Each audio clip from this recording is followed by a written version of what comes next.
కర్నూలు జిల్లాలోని సంగమేశ్వరం ప్రసిద్ధి శివాలయం ఇది. కృష్ణా భవనాశి నదుల సంగమం వద్ద ముచ్చుమర్రి సమీపంలో శ్రీశైలం జలాశయం ముందరి ఒడ్డున ఉంది. ఆత్మకూరు పట్టణానికి సుమారు 20 కిలోమీటర్ల దూరంలో కృష్ణా నదిలో సంగమేశ్వరం ఆలయం ఉంది. ఇది 7 నదులు కలిసే ప్రదేశం. ఏడాదిలో 8 నెలల పాటు నీటిలోనే ఉండి కేవలం 4 నెలలు మాత్రమే భక్తులకు ప్రదర్శనం కలిగించే ఆలయం. వేల సంవత్సరాల చరిత్ర ఉన్న పవిత్ర స్థలం ఇది. ఎందరో మునులు తపస్సు చేసిన ప్రదేశం ఇది.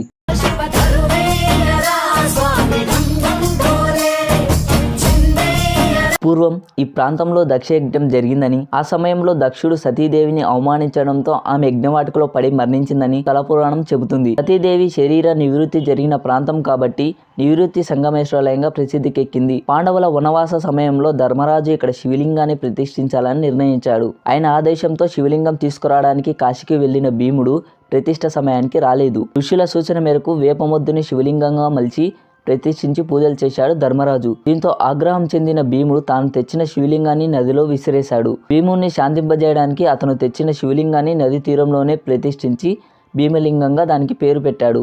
భక్తులు భీమేశ్వరుని దర్శించుకున్న తర్వాతనే సంగమేశ్వరుని దర్శించుకోవాలని సూచించినట్లు స్థల పురాణం చెబుతుంది.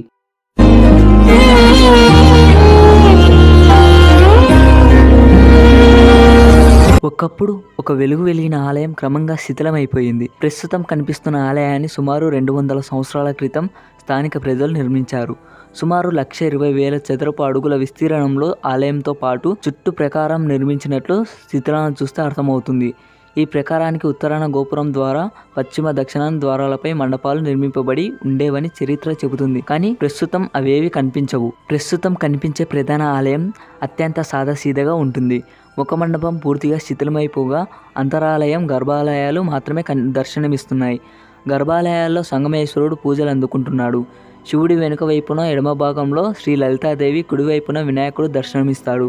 అంతకుముందు వారిద్దరికీ వేరువేరు ఆలయాలు ఉండేవి. అన్ని ఆలయాల్లాగా ఈ క్షేత్రం నిత్య పూజలు జరగవు.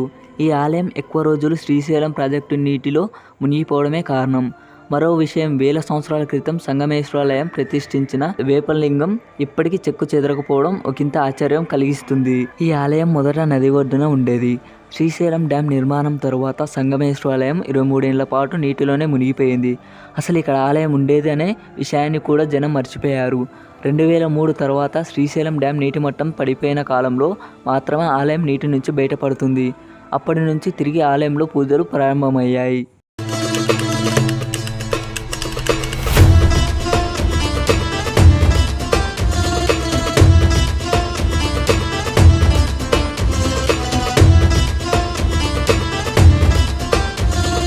నివృత్తి సంగమేశ్వరాలయం మాత్రమే అక్కడ నీటిలోని మునిగి ఉంటుంది. ప్రతి ఏటా వేసవి కాలంలో అనగా మార్చి, ఏప్రిల్, మే, జూన్ నెలల్లో శ్రీశైలం జలాశయంలోని నీటి మట్టం తగ్గినప్పుడు ఆలయం బయటపడుతుంది. అలా బయటపడే 4 నెలల్లో భక్తులు ఆలయానికి వెళ్ళి పూజలు చేసుకుంటారు. ఈ ఆలయాన్ని దర్శించుకునేందుకు కర్నూలు క్షేత్రంగా రవాణా సదుపాయాలు అందుబాటులో ఉన్నాయి. కర్నూలు నుంచి సుమారు 55 కిలోమీటర్ల, నందికొట్కూరు నుంచి 20 కిలోమీటర్ల దూరంలో ఉన్న క్షేత్రం వివిధ మార్గాల ద్వారా చేరవచ్చు. నందికొట్కూరు నుంచి 16 కిలోమీటర్ల దూరంలో ఉన్న ముచ్చుమర్రి గ్రామానికి బస్సుల ద్వారా చేరుకొని అక్కడి నుంచి 6 కిలోమీటర్ల దూరంలో ఉన్న సంగమేశ్వరానికి ఆటోలో, జీపుల్లో వెళ్ళవచ్చు. కర్నూలు జిల్లా ఆత్మకూరు నుంచి కపిలేశ్వరంలోను బస్సులో చేరుకొని అక్కడి నుంచి 5 కిలోమీటర్ల దూరంలో ఉన్న ఈ క్షేత్రాన్ని ఆటోలు, జీపుల ద్వారా చేరవచ్చు. వాహనాల్లో వెళ్లేవారు ఏ దారిలోనైనా సరాసరి ఆలయం వరకు వెళ్ళవచ్చు. మహాశివరాత్రి నాటికి ఈ క్షేత్రం బయటపడితే క్షేత్రానికి వివిధ ప్రాంతాల నుంచి ఆర్టీసీ బస్సులు నడుపుతారు.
ఇలాంటి మరిన్ని ఇంట్రెస్టింగ్ వీడియోల కోసం